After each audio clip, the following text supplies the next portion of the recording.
Tanghaling tapat noong ika-25 ng Agosto taong kasalukuyan. Tulong! Kita ko na po yung ulo niyan, nakagano na sa bintana.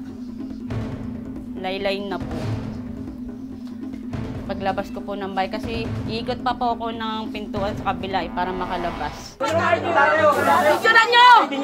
Isang kaguluhan ang naganap sa sitio sa East, Barangay Katmon, lungsod ng Malabon. Tama na yan! Sige na! Oy!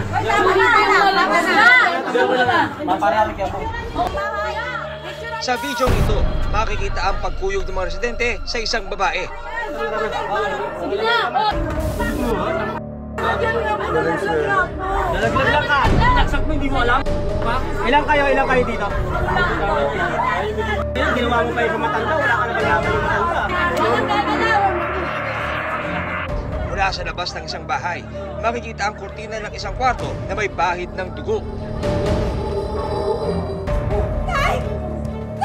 Nang pasukin ng mga residente ang silid, isang agaw buhay ng matandang lalaki ang kanilang nadatnan.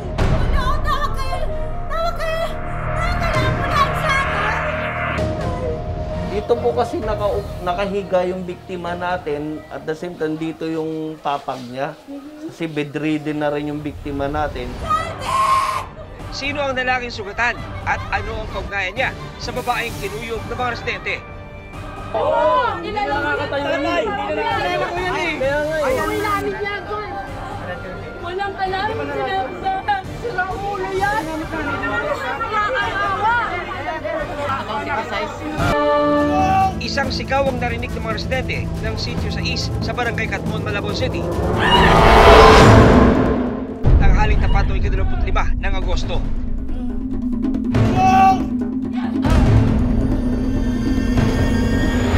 Nagmula ang sigaw sa kwarto ng isa nilang kapitbahay.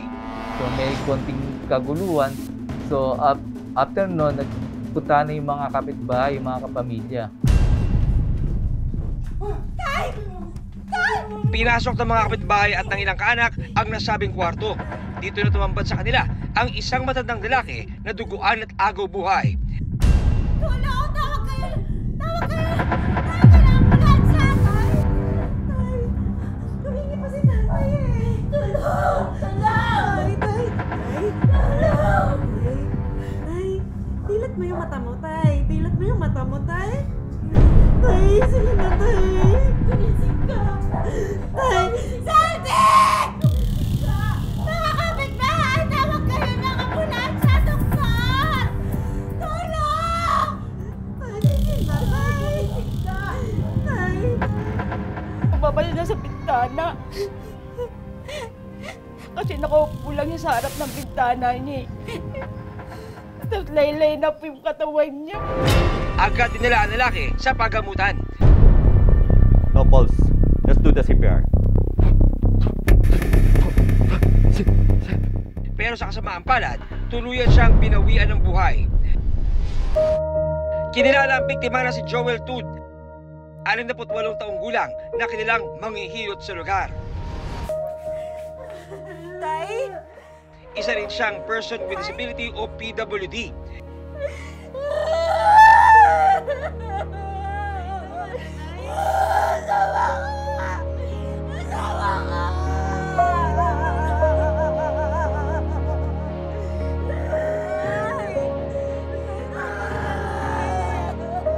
Hindi sukat akalain ng kaanak ng biktima na sa malagim na paraan papanaw ang kanilang padre de pamilya. Kasi yung papa ko, di pa ayaw niya pamamatay, lumalaban siya sa sakit eh. Lahat na nang ginawa namin, para lang tumbagal ang buhay niya. Lumalaban siya sa sakit niya. Sa medical legal na nilabas ng Malabon City Police, 2 saksak sa likod ang naging sanhi ng pagkamatay ni Joel. Sino ang nasa likod ng pananaksak sa kanya? Dead on arrival ang 68 taong gulang na si Joel Tud nang dalhin siya sa ospital sa Malabon City.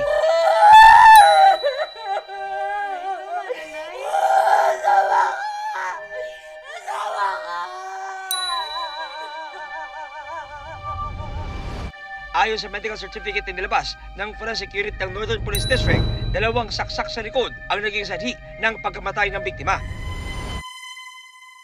Gumuho ang mundo ni Mary Jane at ng kanilang pamilya dahil sa sinapit ng ama. Malungkot po. Sa pagkawala, hindi pa namin matanggap eh. Kinuha agad yung buhay niya eh. Paano sinapit ng biktima ang malagim na krimen?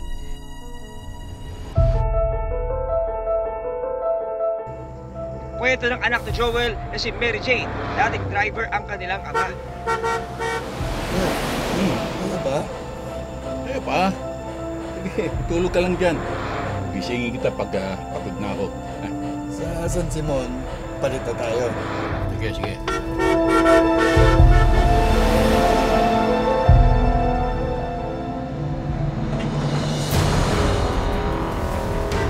Pero habang nagmamaneho ng sasakyan, noong taong 19 at 73, na-aksidente si Joel. Na-aksidente po siya. Kaya yung paa niya, hindi na ano na po siya, yung paa niya hindi na po makakalakad. Dahil sa aksidente, naparalisa ang kalahating katawan ni Joel.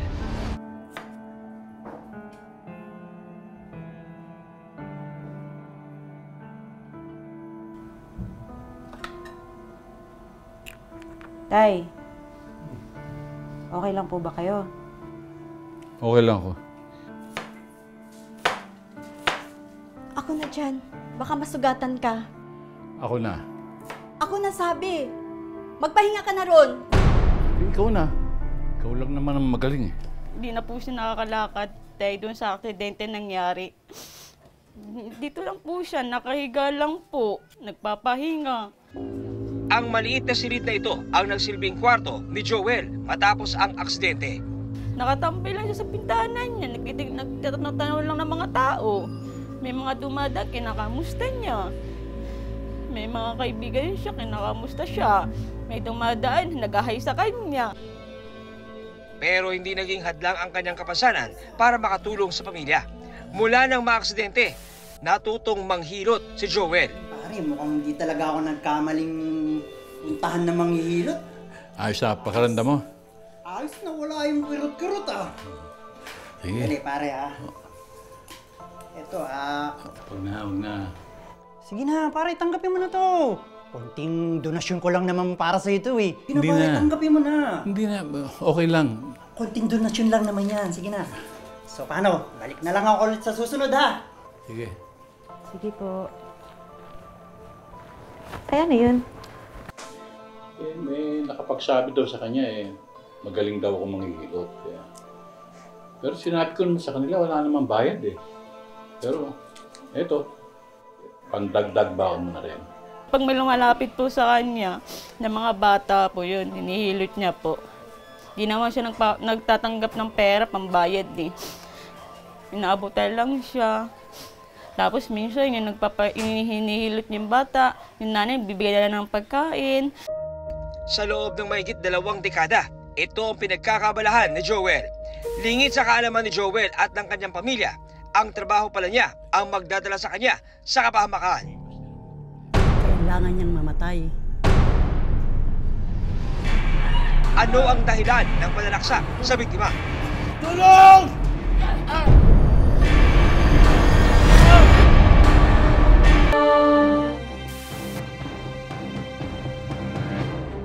Kilalang manghihilot sa kanilang lugar sa sitio sa East Barangay Catmon, Malabon City, ang 68 taong gulang na si Joel Tud.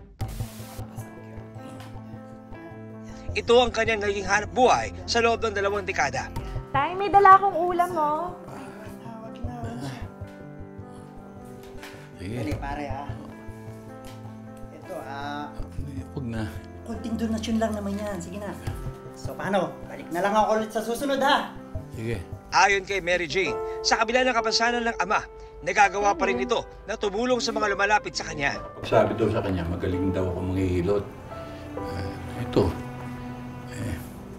pandagdag na rin sa baon mo. Ano tay, nag-abala ka pa eh. Sige na, para sa'yo naman yan. Salamat. O tay, bumili pala ako ng ulam mo. Kahit may sakit siya, humingi naman tulong yung mga tao dito. Minsan yung iba lumalapit dito para lang pahilot kahit ayaw niya kasi masakam ang pakiramdam niya. Isa sa mga parokyano ni Joel sa panghihilot ay si Maribeth, hindi niya tunay na pangalan. kwento ni Mary Jane, 3 taon na ang nakalilipas nang mapadpad si Maribeth sa kanilang lugar para magpahilot. Dito mo ba nakatira si Mang Joel? Ako po si Joel. Ano po ang sadya nila? Ay, ako po si Maribeth. Gusto ko lang po sana magpahilot. Ganun ba? Sige, tuloy ka. Maupo ka. Sige po. Hindi nga po namin alam kung paano yun nalaman dito. Kung sino nagturo sa kanyang may ganito si Papa. Ayon sa Malabon City Police, posibleng nagpapahilot si Maribeth kay Joel sa kagustuhan niyang magkaroon ng anak. Masyado mo yatang dinidibdib ang mga problema mo, ha? Mga ugat mo rito, naninigas na. Mang Joel, hindi niyo naman ako masisisi. Kasi halos lahat ng lalaki, iniiwan nila ako. Nung nabuntis ako, nakunan ako. Magte-31 na ako eh. Mas lalo kang magkakaproblema kapag ganyan ang pag-iisip mo. Makinig ka sa akin, ha? Bakit naman kasi ganito ang buhay ko?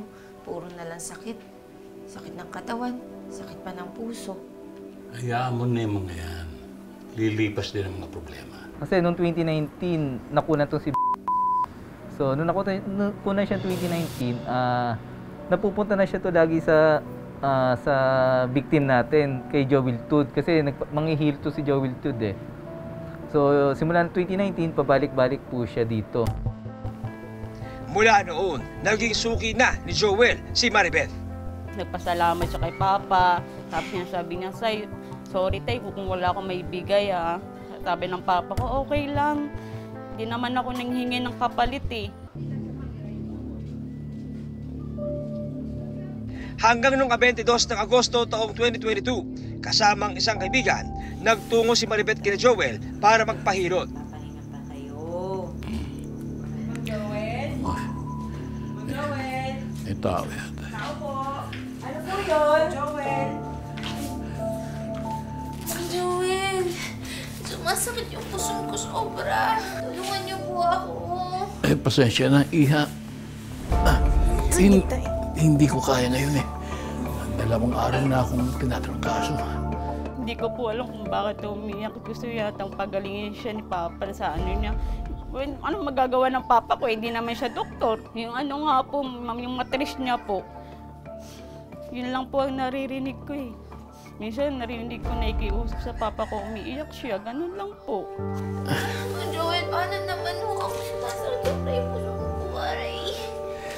Hindi ko talaga kaya ngayon. Umuwi ka lang. Pakikuha mo yung langis pampahid. Pero dahil masama ang pakiramdam, hindi raw nagawang hilutin ni Joel ang suki niyang si Maribeth. Mang Joel, kailangan kong hilutin niyo ako. Sumasakit sobra yung puso ko. Pasensya na, Iha. Hindi ko kaya. Balik na lang kayo sa susunod. Mang Joel.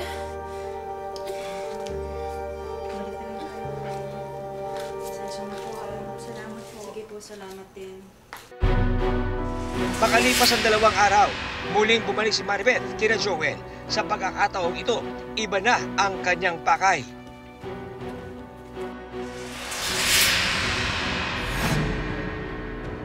Kung nagkilala kang gagamot, manghihilot. Paano niyo ko nalaman? Hindi siyang inaakala mo. Hindi kanya pinagagaling. Ano bang dapat kong gawin? Kailangan niyang mamatay.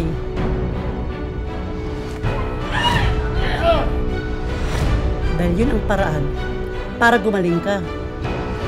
Tulong!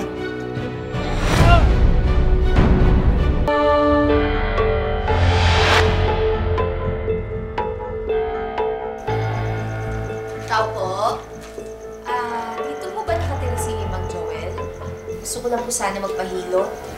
Panghihilot ang naging kabuhayan ng 68 taong gulang na si Joel Tud ng Barangay Katmon sa Malabon City. Pero ang hanap buhay niyang ito ang magdadala pala sa kanya sa hukay.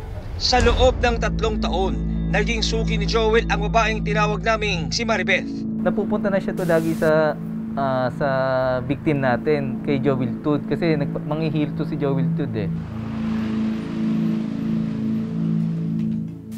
Noong 25 ng Agosto taong 2022, sa investigasyon ng Malabon City Police, pasado 1:00 ng hapon, nagtungo si Maribeth sa bahay ni Joel sa Malabon. Mang Joel? Hoy, Maribeth, kamusta? Okay naman ho.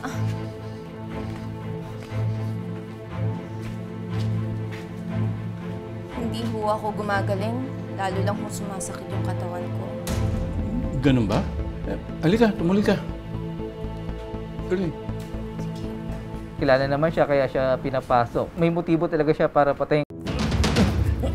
Makalipas ang ilang minuto, narinig ng pamilya at ilang kapitbahay ang paghingi ng tulong ni Joel.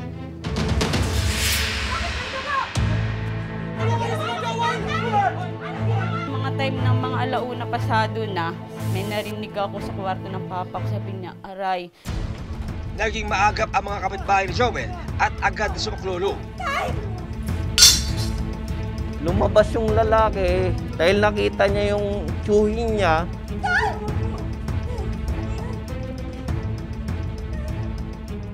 Is may saksak na at the same time nandito sa loob yung suspect. Ang ginawa niya, sinirado niya yung pintuan. Ayon sa anak ni Joel si Mary Jane, muntik na raw makatakas ang suspect. Anong ginawa mo sa uncle ko? Ha? Ha? Yung suspect kasi gusto lumabas, gusto makawala. Eh, nakaharang na po yung mga pinsan namin. Patulak. Nang makahanap ng tiyempo, doon na sinugod at kinuhig ng mga kamag-anak na biktima ang suspect na si Maribeth. Bakit mo ginawa sa uncle ko to? Kinukulam niya ako. Sinungaling ka! Nakulang mo ako! Ilan mo na ako natin! Umupo ka! Wala po kayo sa akin! Kulang yan! Inakulang, hindi nga makatayo yan! Ikaw ang makukulang hayop ka! Makukulang, hindi ka tumatayo yan! Bakit saan yung patalon dito? Anong hihirin dyan? Sa cellphone video, maririnig si Maribeth na nagpapaliwanag sa mga tao. Pero ang mga kapitbahay ng biktima, pinabulaanan ang palata. Tika na! Tama na! Ikulong yan! Ikulong yan!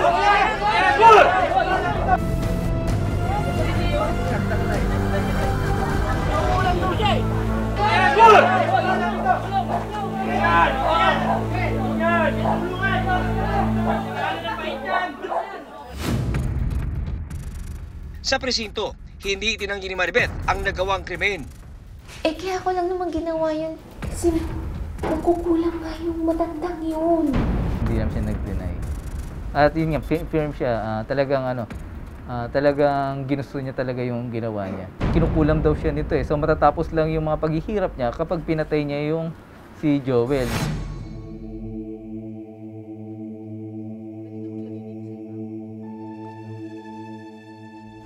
Sa investigasyon ng Malabon City Police, lumalabas na Hunyo nitong taon nagtungo sa lalawigan ng Samar si Maribeth. Dito, isang magatawas daw ang kanyang nakausap. Sabi ko na nga eh. May kilala ka mang gagamot? Manghihilo. Paano niyo ho nalaman? Hindi siyang inaakala mo. Hindi kanya pinagagaling. Ang totoo, siya nang tatanim ng sakit sa katawan mo. Iwasan mo siya. Dahil habang nabubuhay siya, hindi matatapos ang kalbaryo mo. Gusto pa yata niyang isama ka sa libingan niya. Ano ho bang dapat kong gawin?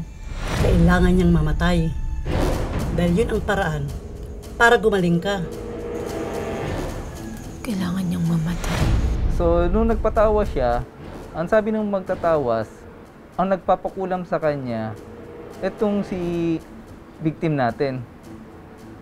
Kasi marami raw siyang masasakit sa katawan. So, ang sabi ng magtatawas, kinukulam siya nito. Ayon sa Malabon City Police, nang umuwi si Maribeth sa lungsod ng Valenzuela, ikinuwento niya sa kanyang pamilya ang sinabi ng manggagamot mula sa Samar. At naniniwala ka sa albularyong yon? Basta, Nay, simula na nakilala ko naman yung Mang Joel na yan, nagkanda leche-leche na yung buhay ko. Hindi pa ba pruweba yun? Babayaran niyo yung mga ginawa niya sa akin. Maniwala kayo. Patayin ko, demonyo. Ano ba yan, Maribeth? Kung ano na pinagsasabi mo, sa'yo ko kinikilabutan eh. So after nun, bumalik na siya sa kanila. Tapos sinabi nga niya, napatayin na tong si Joel kasi yun ang nagpapakulam sa kanya. Ang ina-advise ng family nila sa tatay na ipagamot na to kasi parang iba na yung nagiging attitude niya. Kaso nga lang, sabi ng tatay daw, baka mahirapan pag dinala sa paggamutan dahil sa parang nag-hallucinate na eh. Hindi na maayos yung pag-iisip. Lingid sa kaalaman ng pamilya ni Maribeth, nagtungo ang ginang sa bahay ni Joel noong 25 ng Agosto. So yung kutsilyo na yun, dala-dala niya yun eh. Bago pa siya dumating doon, dala niya na. Tulad ng nakagawian, pinapasok siya ng matanda sa loob ng kanyang tinutuluyang kwarto.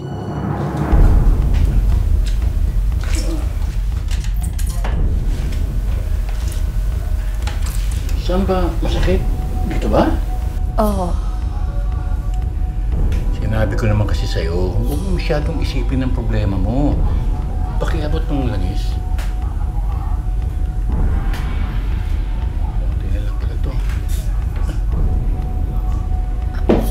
Kaya nga ho, ako na lang gagawa ng solusyon. Seryosohin ang mga problema mo. Tingnan mo, naninigas yung mga ugat mo dito. Kailangan ko kukuha ko ng bagong bote ng langis, ha? Dali na. Nang makakuha ng tiyempo, doon na sinagawa ng suspect na si Maribeth ang krimen.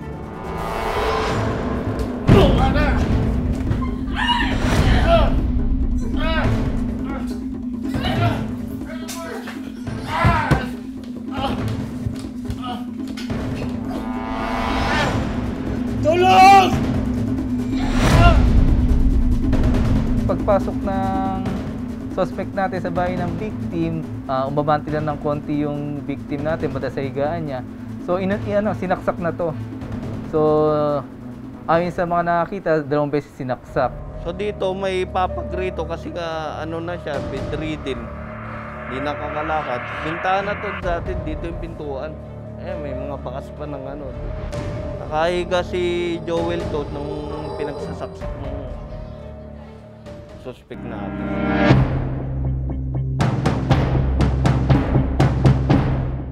Nakuha ng mga pulis sa pinangyarihan ng krimen ang kutsilyo na ginamit umano ng suspect. Naniwala ka sa sinabi ng albularyo na kinukulang pa ng manghihilot?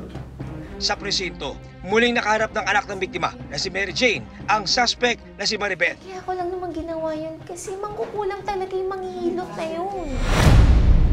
May pagka-demonyo yung Mang Joel na yun. Demonyo? Demonyo tatay ko, ha? Hayop ka?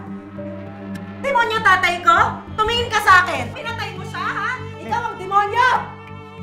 Ikaw ang demonyo, ha? Nakikinig ka? Ikaw ang... Sabi ko, bakit mo ginawa yun? Sabi niya, kinulam daw siya. Pagod, paano ka kukulamin ng papa ko? Mas malusog ka pa nga sa kanya. Bakit mo ginawa sa papa ko yun? Ano bang kasalanan niya sa'yo? Ang bait-bait niya nga sa'yo eh. Giit na mga naiwan ni Joel, hindi mangkukulam ang kanilang ama. Mangkukulam siya, di sana wala siya dito ngayon. Sana marami nagreklamo sa kanya dito. Paano sabi mangkukulam? Saan siya kukuha ng mga sa kung pangkukulam? Hindi nga siya nakakalakad. Paliwanag ng mga kaanak ng suspect sa Malabon City Police, dumaraan sa tinatawag na postpartum depression si Maribeth. So based sa family niya, may postpartum syndrome itong suspect natin dahil sa pagkamatay sa sinapupunan nung dinadala niya. After niya nakunan, iniwanan din siya nung boyfriend niya, nag-abroad, hindi na nagparamdam. Walang kalaban-laban yung papa namin. Pinagsaksak niya. Sana bago niya ginawa, inisip niya kung may kalaban-laban mo yung papa namin, pilayin na nga, gaganunin niya pa. Wala siyang awa. Wala siyang puso. Ang gusto lang na hindi siya makalaya. Pagpayarin niya yun. Kasong murder ang isinampa ng Malabon City Police laban sa suspect na si Maribeth. Pinaward na namin sa piskalya yung kaso, na-file namin yung kasong murder. So kinasuhan po natin siya ng murder. Planado po yung pagkakagawa. Talagang meron siyang motivation para patayin yung biktima natin. Kasulukuyang nakapiit sa Bureau of Jail Management and Penology o BJMP Malabon City ang suspect. Sasailalim din siya sa ikangay psychiatric evaluation para matukoy ang tunay niyang kondisyon. Sinubukan ng aming team na kunan siya ng panig pero hindi kami piniyagan ng pamunuan ng BJMP na namtig na makapanayam ang suspect.